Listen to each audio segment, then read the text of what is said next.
नमस्कार दोस्तों, मेरा नाम है महेंद्र कुमार और मैं आप सभी का स्वागत करता हूं आपके अपने यूट्यूब चैनल माही कंप्यूटर इंस्टीट्यूट में। हम एक साइबर कैफ़े ट्रेनिंग का सीरीज लेके चल रहे हैं, जिसके अंतर्गत साइबर कैफ़े में होने वाली सभी एक्टिविटी को, सभी टाइप के फॉर्म को जो भी फिलअप किए जाते हैं, उनका मैं एक वीडियो लेके चल रहा हूँ। अगर आप भविष्य में साइबर कैफ़े ओपन करना चाह रहे हैं, तो आप इस पूरा वीडियो को देख लेंगे, आपकी ट्रेनिंग कंप्लीट हो जाएगी। उसके बाद आप साइबर कैफ़े ऑपरेट कर सकते हैं, साइबर कैफ़े चालू कर सकते हैं, लोगों का फॉर्म फिलअप कर सकते हैं, या फिर आप एक इंडिविजुअल पर्सन है, आप चाहते हैं कि सभी फॉर्म मैं घर से ही फिलअप करूं, मैं साइबर कैफे में नहीं जाना चाहता किसी फॉर्म फिलअप करने के लिए, तो भी आप इस वीडियो को देख सकते हैं। अब ट्रेनिंग आपकी पूरी कंप्लीट हो जाएगी। अब वीडियो पूरा देखेंगे, सीरीज बाय सीरीज में पूरी प्लेलिस्ट बना रहा हूँ।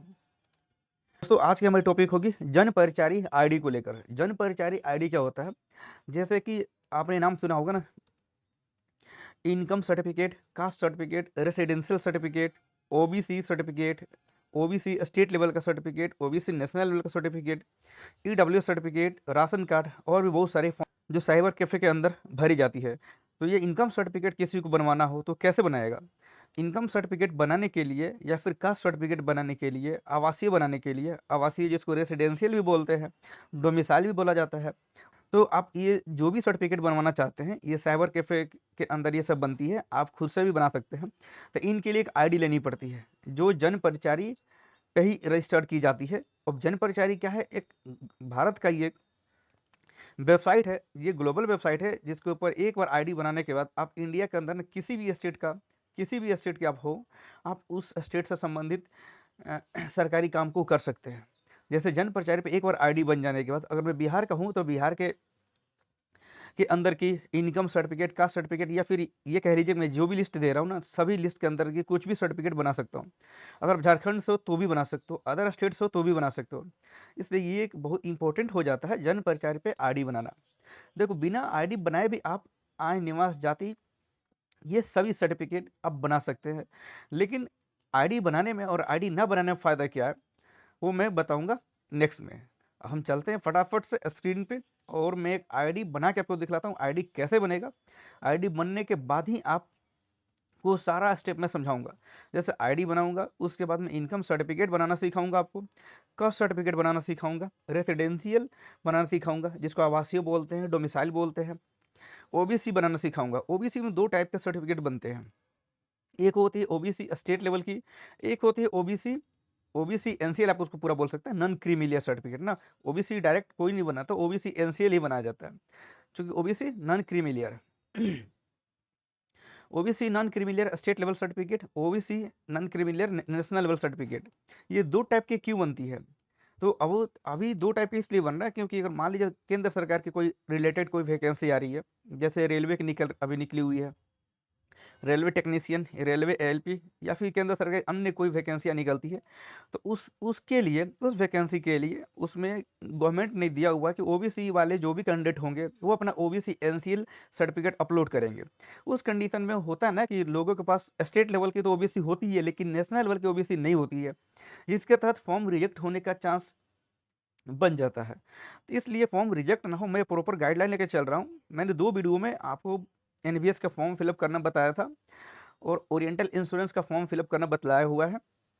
मैं इनकी लिंक आपको डिस्क्रिप्शन में दे दूंगा, आप वहां से फॉर्म को फिलअप कर सकते हैं। स्टेप बाय स्टेप सारे प्रोसेस को मैंने बतलाया हुआ है। ये तीसरी वीडियो होगी जिसके अंतर्गत मैं जन परिचय पे आईडी बनाऊंगा, उसका इनकम कास्ट सर्टिफिकेट वगैरह सारा सर्टिफिकेट मैं एक एक वीडियो के माध्यम से, प्लेलिस्ट के माध्यम से बना के आपको अपलोड करूंगा। आप एक एक वीडियो को देख लेंगे। ये न्यू गाइडलाइन के साथ मैं अपलोड करूंगा, फुल इंस्ट्रक्शन के साथ, क्योंकि गाइडलाइन चेंज हुई है, तो आपको ये ध्यान में रखना जरूरी है।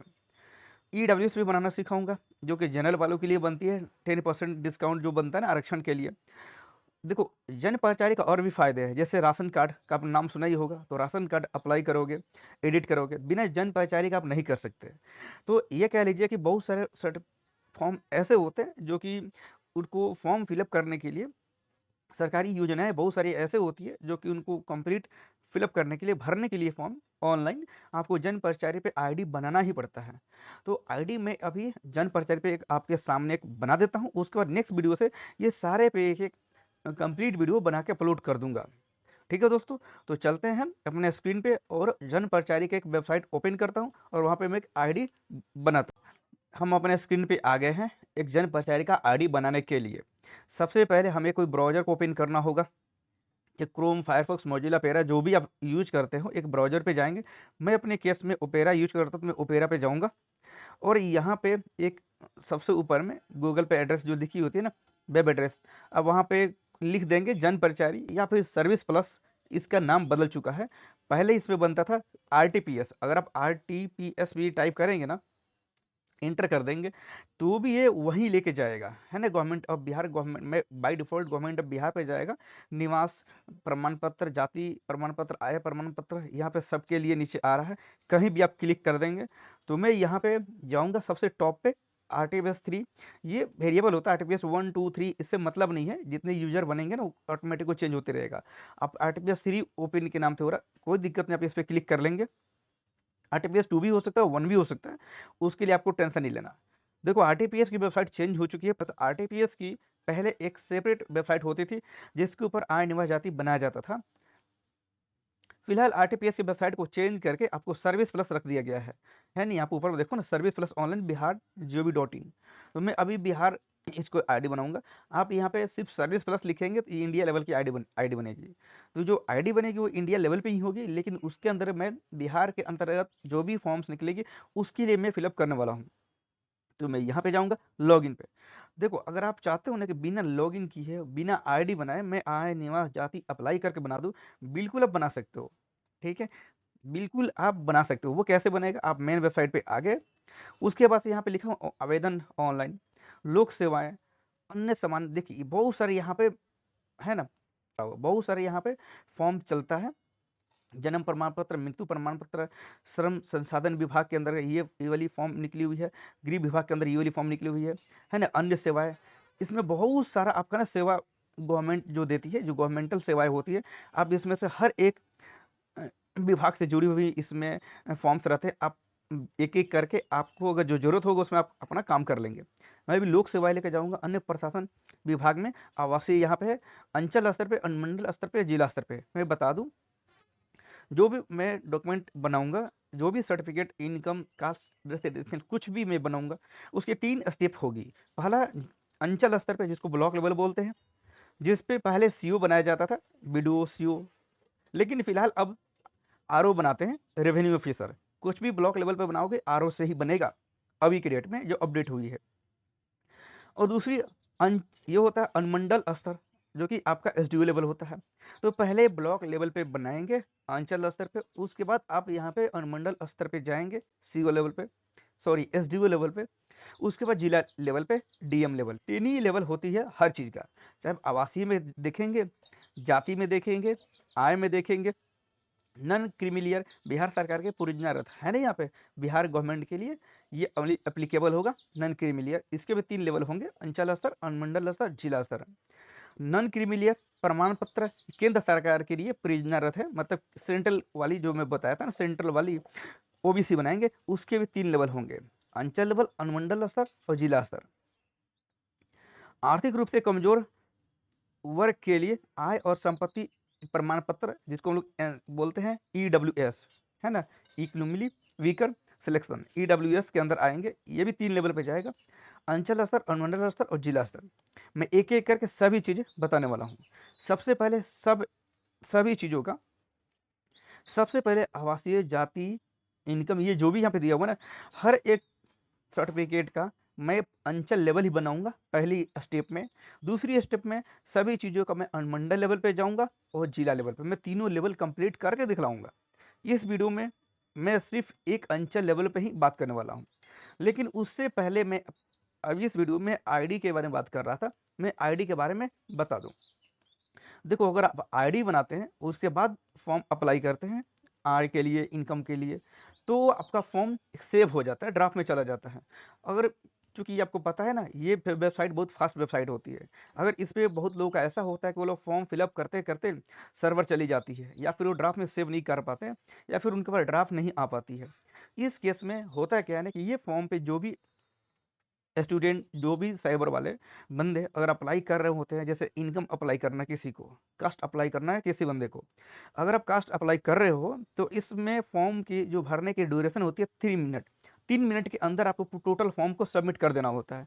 अगर 3 मिनट के अंदर आपके टाइपिंग स्पीड अच्छी नहीं है, आप नहीं कर पाते हो, या फिर सर्वर आपके पास इंटरनेट सुविधा बेहतर कंडीशन की नहीं है, सर्वर सही नहीं चल रहा, तो किसी भी कारण से आपका ये फॉर्म फिर वो ड्राफ्ट से बाहर हो जाएगा, फिर रिजेक्ट हो जाएगा, आपको दोबारा भरना पड़ेगा। वो ये कह लीजिए कि फॉर्म आपका सबमिट तक जाएगा ही नहीं। उस कंडीशन में आपको फास्ट काम करना पड़ेगा। या फिर दूसरी तरीके तरीका रही दूसरा प्रक्रिया ये होता है कि अगर आपके पास आईडी है, अगर 3 मिनट से ज़्यादा का टाइम हो भी जाता है, तो आप आईडी पे अपने फॉर्म को सेव कर सकते हो, ताकि 3 मिनट के बाद जब ये आईडी आपका डिसेबल हो जाए, सर्वर आउट हो जाए, तो उसको फिर से ओपन करके वहीं से अपने ड्राफ्ट में जाके फिर से वहीं से लेके आपको फॉर्म को फिलअप करना होगा। आपको बार बार नया नया फॉर्म भरने की जरूरत नहीं पड़ेगा। ये सुविधा तब मिलती है ड्राफ्ट वाली, जब आपने लॉगिन किया हुआ है, एक आईडी बनाई हुई है। अगर आईडी नहीं बनाते हैं, डायरेक्ट आप अप्लाई कर देते हैं। डायरेक्ट अप्लाई करने का प्रक्रिया ये होता है, यहाँ से जाएंगे, कोई भी एक ले लेंगे, और डायरेक्ट आप अप्लाई करने का मैं प्रक्रिया आपको एक बार डेमो दिखला रहा हूँ, सिर्फ डेमो के रूप में, है ना। डेमो के रूप में चलता हूँ, तो देखना उसमें अंतर क्या आएगा। फॉर्म तो हर हाल में अप्लाई होना ही है इसको, ठीक है। अभी देखो मेरे डायरेक्ट ये फॉर्म खुल गया, इसके ऊपर मैं स्त्री पुरुष जो भी आप हो ना, आप यहाँ से डायरेक्ट अप्लाई करना शुरू कर दो। दिखा, आप टोटल कंप्लीट अप्लाई करेंगे और यहाँ पे डायरेक्ट आपके पास प्रोसीड मिलेगा। अगर 3 मिनट से ज़्यादा हो जाएगा, या फिर सर्वर आउट हो जाएगा, या फिर नेट कट जाएगी, किसी भी कारणवश ये टोटल कंप्लीट करते करते 3 मिनट लग जाएंगे आपको, तो यहाँ पे आप कैप्चा फिल करोगे। कैप्चा फिल करने के बाद ये सब 3 मिनट के अंदर करना पड़ेगा, फिर आपको प्रोसीड पे जाना होगा। प्रोसीड पे अभी तो मैं प्रोसीड किया, लेकिन मैंने फिलअप नहीं किया था, तो रेड वाली आ गई। अगर प्रोसीड पे जाना होगा, लेकिन आपके पास यहाँ पे ड्राफ्ट का ऑप्शन नहीं आ रहा, प्रोसीड का मतलब हो गया नेक्स्ट स्टेप में चला जाएगा, अगर आपका सब कुछ सही रहा तो। लेकिन बीच में अगर इंटरनेट कट गई, सर्वर आउट हो गया किसी भी कारण से, तो ड्राफ्ट यहाँ पे नहीं होगा, आपको फिर से ये सारी की सारी फॉर्म आपको रिसेट करके दोबारा फिलअप करना पड़ेगा।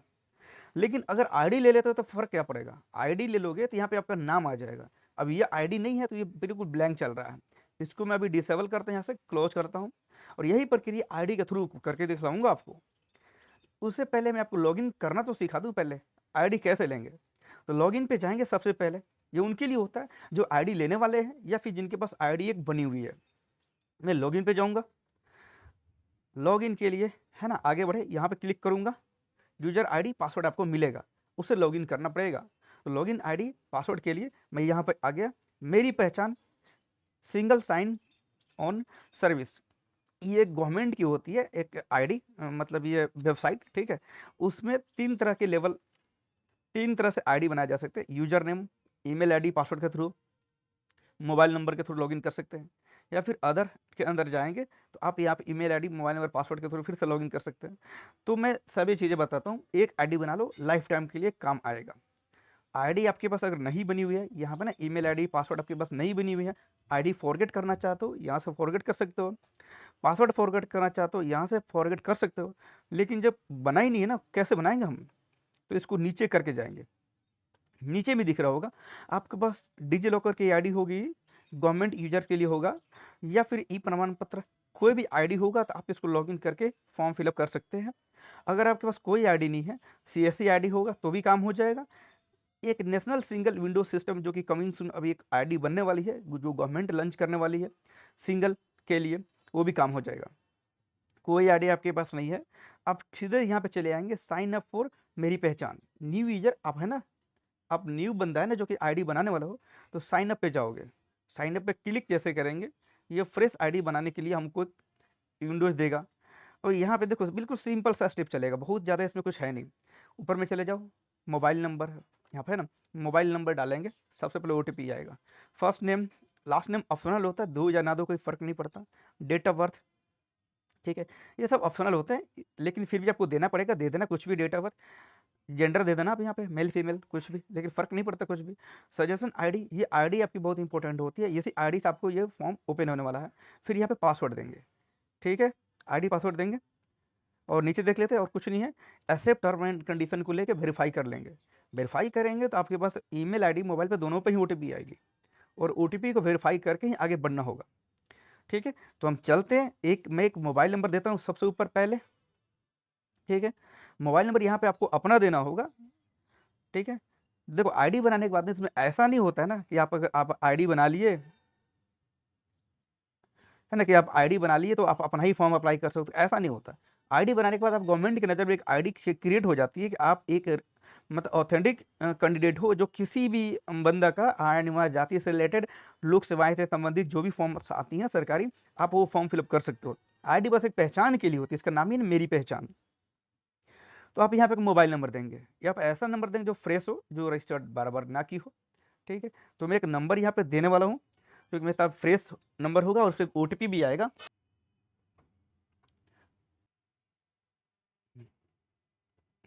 मैं एक नंबर दे दिया, और यहाँ पे जो कि भारत है तो बाय डिफॉल्ट ही आपका इंडिया का ही आएगा नक्शा, मतलब कि अदर स्टेट का होगा तो अदर स्टेट आएगा, मतलब अदर कंट्री का होगा तो आपको क्या फर्क पड़ता है, आपको तो इंडिया को, बाकी और सब जाने की जरूरत ही नहीं है, छोड़ देना है बस एज इट इज।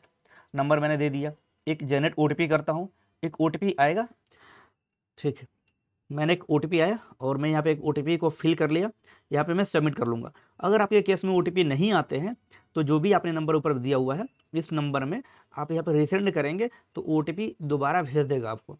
या फिर नंबर चेंज करना चाहते हैं, यहाँ पे क्लोज कर देंगे तो आपको ये नंबर कट जाएगा, दोबारा आपको फिर से नंबर देना पड़ेगा। मेरे केस में ओटीपी आ गया, मैं यहाँ पे सबमिट करता हूँ। मैंने सबमिट कर लिया, ओटीपी वेरीफाइड हो गई, ये वाली ऑप्शन हो गया ना, वेरीफाइड हो गई।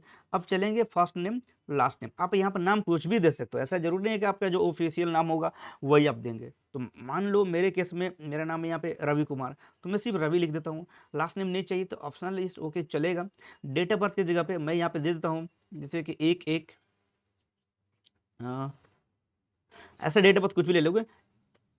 मैं यहाँ पे एक डेट ऑफ बर्थ देता हूँ, यहाँ पे जेंडर पे मेल फीमेल कुछ भी ले लेंगे, तो मैं सेलेक्ट कर लेता हूँ। यहाँ पे सजेशन आईडी जो होगी, वो जो आप बनाएंगे ना, वो आईडी इंपॉर्टेंट होता है।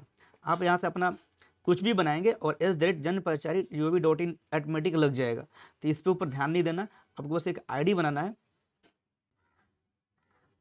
पासवर्ड बना लेंगे, पासवर्ड बना के आप यहाँ पे चेक कर सकते हैं कि मेरा पासवर्ड क्या है।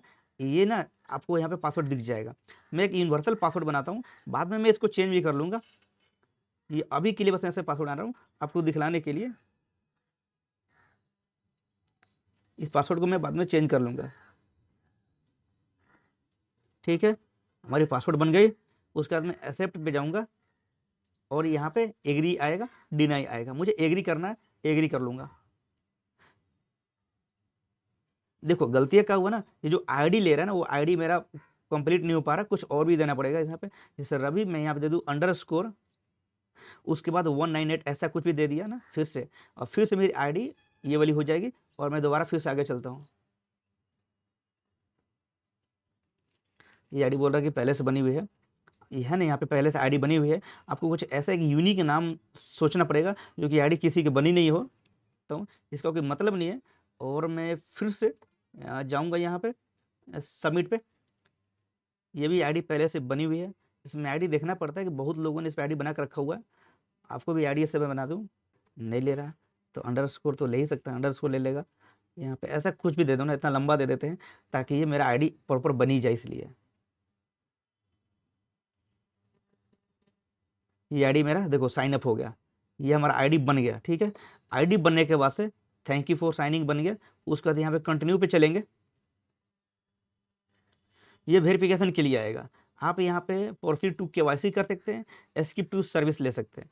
मतलब स्किप टू सर्विस लेंगे तो डायरेक्ट ये फॉर्म पे चला जाएगा, फॉर्म खुल जाएगा, जो आपको फॉर्म फिलअप करना कर लो। केवाईसी करना तो यहाँ पे केवाईसी भी कर सकते हो, मैं केवाईसी कर लेता हूँ। केवाईसी करोगे तो आधार चाहिए, ये आधार वैलिड होना चाहिए। तो आप कैंडिडेट अपना करेंगे तो अपना आधार देकर वेरीफाई करवा लेंगे यहाँ पे। या अगर मुझे केवाईसी नहीं कराना, मैं स्किप टू सर्विस पे चला जाऊँगा और डायरेक्ट मैं यहाँ से अपना आय निवास जाति ओपन कर सकता हूँ। मेरा आईडी बन गया यहाँ पे। अब पूछा जाएगा आपको ना, अपना आईडी डालो और पासवर्ड डालो, उसके बाद लॉगिन करो। तो पहला केस में मैंने आपको आईडी बनाना यहाँ पे सिखा दिया, मेरी पहचान पे आईडी बन गई। उसके बाद से आप यहाँ पे यूजर नंबर पासवर्ड देंगे और आप फिलअप कर लेंगे। साइन इन करता हूँ, मोबाइल नंबर पे क्लिक करेंगे, ओटीपी भेजेंगे और एक ओटीपी जाएगा। यहाँ पे एक ओटीपी आएगा और उसी नंबर पर ओटीपी जाएगा जो नंबर आपने यहाँ पे दिया हुआ था रजिस्ट्रेशन में। ये ओटीपी आपको देना पड़ेगा। और यहाँ पे लिखेंगे ना, don't ask me again on this device, यहाँ पे अगर आप क्लिक कर लेंगे और एक बार साइन इन कर लेंगे तो ये रहेगा कि ये ओटीपी आपको 24 घंटे के लिए वैलिड रहेगा। 24 घंटे के अंदर कुछ भी आप जितनी मर्जी उतनी बार आप मेरी पहचान वेबसाइट खोलेंगे, या फिर ये कह लीजिए निवास जाति बनाने के लिए वेबसाइट खोलेंगे, क्लोज करेंगे, खोलेंगे, क्लोज करेंगे, बार बार आईडी आपसे नहीं मांगेगा। अगर इसको ऑन नहीं करते हैं, चेक नहीं करते हैं, तो जितनी बार आप निवास जाति बनाना चाहेंगे ना, जितनी बार आप जाति बनाना चाहेंगे उतनी बार ये आपको हर बार ओटीपी मांगेगा। ठीक है, तो यहाँ पे मैं कर लेता हूँ साइन इन, और इसको मैं चेक करके, अब ये मेरा यहाँ पे हाय रवि कुमार के नाम से आपका आईडी बना हुआ है, जो कि मैंने रवि कुमार के नाम से आईडी बनाया, यहाँ पे खुल गया है ना। यहाँ पे मैं इसको लिख रहा है ना, बेसिक डिटेल, आपका नाम, डेट ऑफ बर्थ, जेंडर, मोबाइल नंबर, ये सब चीज़ वहाँ पे रहेगा। अलाउ कर दूंगा, आपको ऑथराइजेशन मिल गया, आप ये अलाउ कर लेंगे। फर्स्ट टाइम आपका डिटेल ओपन हो गया। अब फिर से वो चीज़ें फॉर्म फिलअप करनी होगी, जैसे देखा था ना पहले, पहले कैसे खुल रहा था, अभी कैसे खुल रहा है। अभी यहाँ पे आपका नाम आएगा आईडी में, है ना, रवि कुमार आप बना रहे हैं, यहाँ से लॉग आउट भी कर सकते हैं।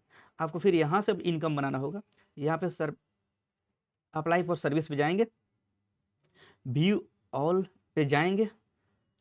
उम्मीद करता हूँ आपको ये आईडी बनाने में कोई तकलीफ आपको नहीं आएंगे। आप कंप्लीट एक आईडी बनाना जान चुके हो, सीख चुके हो। अगली बार से मैं एक नया वीडियो लेके चलूंगा, ये इसके बाद से मैं आपको निवास जाति बनाना सिखाऊंगा। जैसे कि आपने लॉगिन किया तो देखा ना, बहुत सारे टाइप के यहाँ पे फॉर्म चलते। फिलहाल आज के टॉपिक में मेरी सिर्फ आईडी बनानी थी, जो कि मैंने एक आईडी बना के सक्सेसफुल आपको दिखला दिया। आपके काम जब हो जाए, यहाँ पे आईडी को लॉग आउट कर लेंगे, ठीक है, और ये आप मेन वेबसाइट से लॉग ऑफ हो सकते हैं। उम्मीद करता हूँ वीडियो आपको बहुत अच्छी लगी होगी, और वीडियो आपको समझ में आ रहा है, अच्छा लग रहा है। अगर आप इससे कुछ सीख पा रहे हो तो आप ये वीडियो को, चैनल को सब्सक्राइब कर दो, अपने दोस्तों के साथ भी शेयर कर लो। तब तक के लिए टेक केयर, बाय बाय।